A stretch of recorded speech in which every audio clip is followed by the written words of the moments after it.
em Semeando a Boa Semente e já chegando o Natal, o nascimento de Jesus Cristo, eu quero pensar sobre a proposta do Evangelho de João, ou de João em seu Evangelho, registrando algo especial, ou os sinais e milagres de Jesus Cristo, com o propósito de definir, de uma vez por todas, que Jesus é o Filho de Deus. Temos aprendido na Bíblia que ele é o Filho de Deus. Ele é o enviado de Deus. No Evangelho de João, a palavra-chave, vamos dizer assim, é crer. O verbo é crer. É importante que João tenha trabalhado em toda seu escrito, tentando mostrar e incentivar a crença em Jesus Cristo como, ou na qualidade, na condição de Filho de Deus.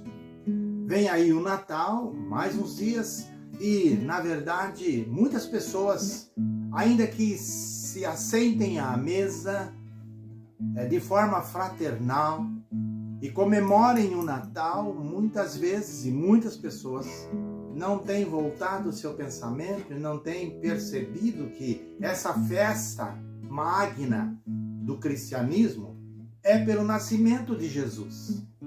E esse nascimento não é um simples nascimento, é um nascimento que tem uma proposta muito grande. Mas muitas pessoas ainda não pararam para pensar nesse Natal, o Natal de Jesus. Costumamos dizer que nós vamos para a festa, mas não convidamos o aniversariante. E aí as coisas ficam muito difíceis. João escreve o seu Evangelho. E ao escrever o Evangelho, ele apresenta essa importância da crença em Jesus como Filho de Deus. E então ele apresenta alguns milagres de Jesus, sinais ou milagres, para garantir que as pessoas creiam em Jesus como Filho de Deus. Alguém que fez algo extraordinário, ou estava, no caso, fazendo algo extraordinário. Ele, então, aponta pelo menos 7 sinais ou 7 milagres que Jesus fez, e todos eles tinham uma proposta, e todos eles apresentavam algo especial para a humanidade. Eu quero pensar aqui no primeiro milagre que Jesus fez. Aliás, com esse milagre ele estava iniciando o seu ministério oficialmente. Aquela transformação da água em vinho, lá em Bodas de Caná, no capítulo 2 de João, versículos 1 ao 11, tem esse registro. A festa estava caminhando, os dias haviam se passado, o vinho estava escasso, mas Jesus transformou água em vinho. E é importante perceber que ali a gente percebe a graça de Jesus Cristo sobre a festa, ou sobre o noivo, mas que no transformar da água em vinho, ele fez o melhor. O mestre de cerimônia chamou o dono da festa e disse: espera lá, é normal que o vinho bom seja servido no início da festa, depois o mais fraco ou mais ruim. Só que aqui você fez o contrário, você está servindo o vinho bom por último. É que ele não sabia que Jesus havia feito esse milagre. E na verdade, Jesus faz sempre o melhor. Eu quero deixar registrado no meu entendimento isso, que Jesus faz sempre o melhor. E ele fez o melhor vinho. E o vinho representa, não é verdade? O sangue de Jesus Cristo, que foi derramado por nós lá na cruz do Calvário. A graça de Deus revelada a nós através de Jesus Cristo. O segundo milagre que João registra está no capítulo 5, o versículo 16. Desculpem, está no capítulo 4, versículos do 46 até o 54. É a cura do filho do oficial do rei. O oficial do rei procura Jesus e diz: meu filho está à beira da morte. Não temos mais resposta de vida para ele. Ele não vai aguentar mais. E Jesus então fala: você precisa crer. Vá. crendo que seu filho está vivo. E o oficial do rei vai embora para sua casa. A ideia do texto mostra que ele chega num dia após esse acontecimento. E os seus servos estão aguardando para dar essa resposta tão inaudita, maravilhosa. E quando ele vai se aproximando, os servos correm e dizem: meu senhor, o seu filho vive, o seu filho está bom, o seu filho está curado. Ele se alegra e ele pergunta: mas quando é que vocês perceberam isso? E eles dizem: às 7 horas. E ele então faz uma avaliação de horário, de tempo, e diz exatamente no horário em que Jesus garantiu para mim que o meu filho estava vivo. Olha que coisa maravilhosa. E com esse milagre, certamente, a gente vai encontrar que o Evangelho traz a restauração espiritual. Não apenas a restauração física, mas ele traz a restauração espiritual. Jesus pode fazer isso, como Filho de Deus, ele pode fazer. Em terceiro lugar, a gente encontra então a cura do paralítico de Betesda. E está registrado no capítulo 5, versículo do 1 ao 16. Outro fator interessantíssimo. Havia aquele tanque em Betesda em que muitos doentes e muitas doenças estavam lá o tempo inteiro. Diz o texto que de tempos em tempos um anjo vinha e mexia as águas daquele tanque e o primeiro que chegasse ali seria curado de qualquer doença que tivesse. Jesus então faz uma visita ali naquele local, encontra tantas pessoas enfermas, mas vê um especificamente. E o texto diz que ele já sabia que ele há 38 anos vinha nessa situação. Algum tempo eu até achei que ele estava ali no tanque 38 anos. Eu comecei a entender diferente. Provavelmente ele tinha 38 anos e estava lá há algum tempo, esperando uma oportunidade. Ele mesmo diz para Jesus, quando Jesus pergunta: você quer ser curado? Ele diz: é claro que eu quero, mas eu não tenho ninguém por mim. E cada vez que a água é movimentada e eu vou, outro pula primeiro que eu. E eu fico aqui aguardando. Jesus olha para aquele homem e diz: então, levanta e anda, vai embora para tua casa. Jesus faz algo extraordinário. Ele não precisou de anjo mexendo água, de água sendo mexida. Ele não precisou aguardar esse momento para pegar esse homem e ele mesmo jogar no tanque. Não, ele disse: levanta, anda. Nós percebemos que na cura desse paralítico de Betesda, ele está mostrando algo muito importante. A fraqueza é substituída pela força. Em Jesus, a fraqueza é substituída pela força. Então, quando temos Jesus, somos fortes, somos fortalecidos. Isso é muito importante. O item 4, ou o quarto milagre que João apresenta, está no capítulo 6, dos versículos 1 ao 13, e ele está falando sobre o alimentar a multidão. Jesus, então, alimenta a multidão, faz a multiplicação dos pães. Depois, aquele tempo, ensinando a multidão, e agora, na hora de despedir, os discípulos ficam preocupados, muito justo. Como é que vamos despedir esse povo com fome, o dia inteiro aí, correndo atrás do Senhor? E agora, como vamos despedir? É muito distante para voltarem, e eles vão padecer no meio do caminho. Jesus, então, vocês estão tão preocupados, dá-lhes vós mesmo de comer. E um dos discípulos diz: 200 denários não seria o suficiente para comprar pão para tanta gente.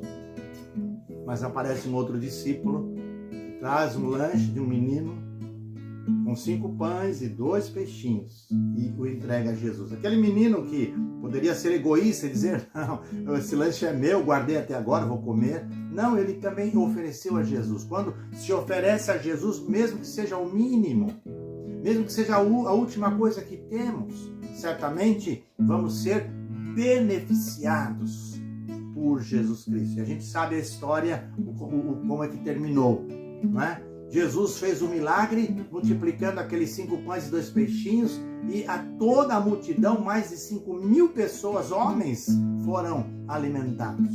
O que é mais importante, ainda sobraram 12 cestos. Significa que, de fato, o povo foi alimentado. A sua fome foi saciada. Quando pensamos nisto, nós vamos descobrir que Cristo satisfaz a fome espiritual. O mundo está vivendo uma fome espiritual. E cada dia aparece uma nova religião. Aparece alguém propondo algo especial, extraordinário, que há de resolver o problema espiritual das pessoas. E quantas pessoas caminham atrás destas propostas, dessas promessas, coisas mirabolantes, sacrificiais, não sabendo que o maior sacrifício Jesus fez lá na cruz do Calvário. Basta apenas que eu me reconheça pecador e o receba como o único e suficiente Salvador e creia, de fato, que Ele é o Filho de Deus e pode fazer isso. Em quinto lugar, ou no quinto sinal, o quinto milagre, a gente encontra Jesus andando sobre as águas. Jesus andando sobre as águas, João capítulo 6, versículos 16 ao 21.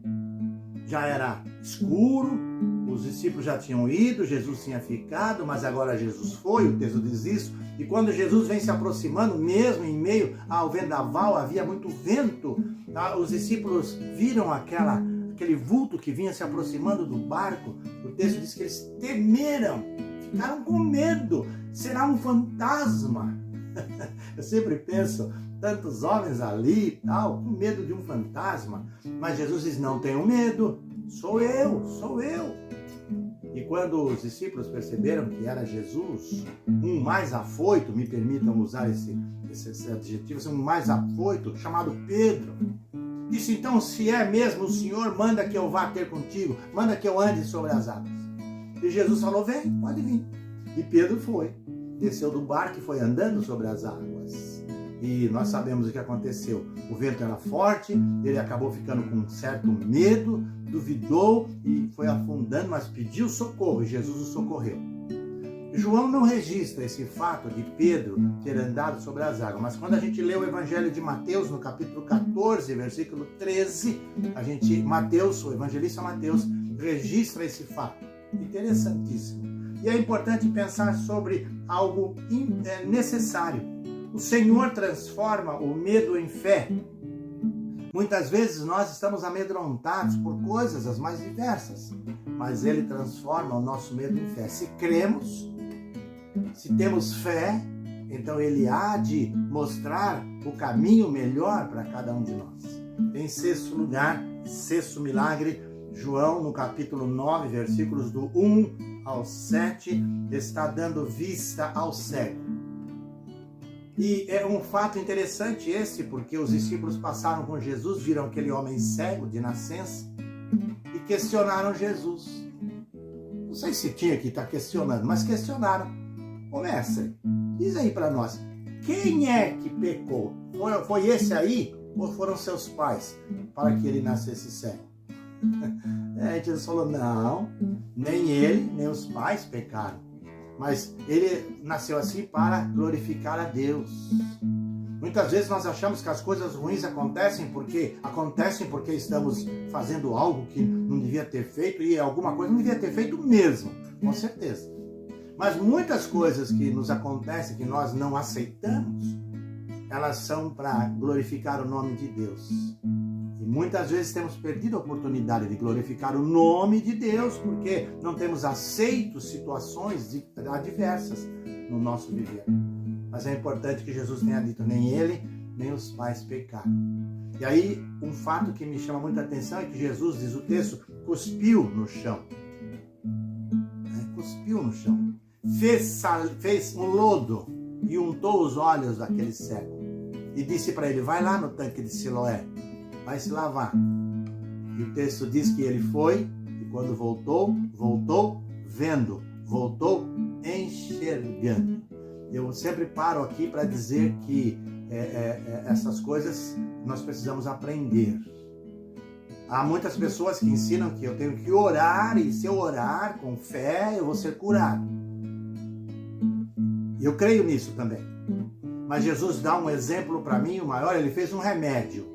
É um lodo, ele fez com um cuspe, não importa, mas ele fez um remédio. Untou o olho daquele cego, mandou que ele fosse se lavar e ele voltou vendo. Deus tem dado sabedoria aos cientistas de um modo geral para descobrirem as doenças e os remédios e como atuar, e as cirurgias e tantos aparelhos, e nós temos que fazer jus a isso. É de Deus, eu creio nisso. É de Deus. É verdade que em um outro caso, aquele cego estava lá e disse: Senhor, filho de Davi, tem misericórdia de mim. E Jesus perguntou: o que você quer? Ele falou: quero ver. E Jesus falou: então vê. É assim mesmo. Com Jesus as coisas são maravilhosas, são diferentes, da multiforme sabedoria de Deus. Então, se Deus quiser, você vai ser curado sem remédio. Mas se Ele quiser, você vai ser curado com remédio. Então a gente tem que aprender essas coisas. Quando a gente vê esse fator, não é, de Jesus curando aquele cego, Jesus certamente supera as trevas e traz luz.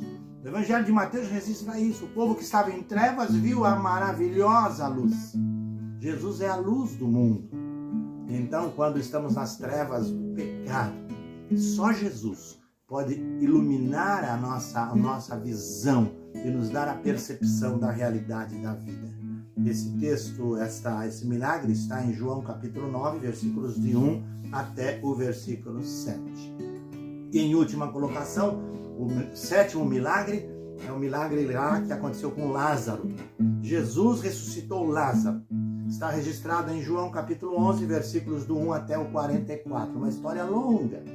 E nós sabemos de tudo isso. Mas que coisa interessante, não é? Eu fico sempre um pouco irritado com as irmãs de Lázaro, Marta e Maria, que resolveram criar uma situação com Jesus. Né? Foram ao encontro dele quando ele vinha chegando e o insultaram, dizendo: se o Senhor estivesse aqui, meu irmão não teria morrido. Como que dizia que é tão amigo dele e quando ele mais precisou, não estava aqui.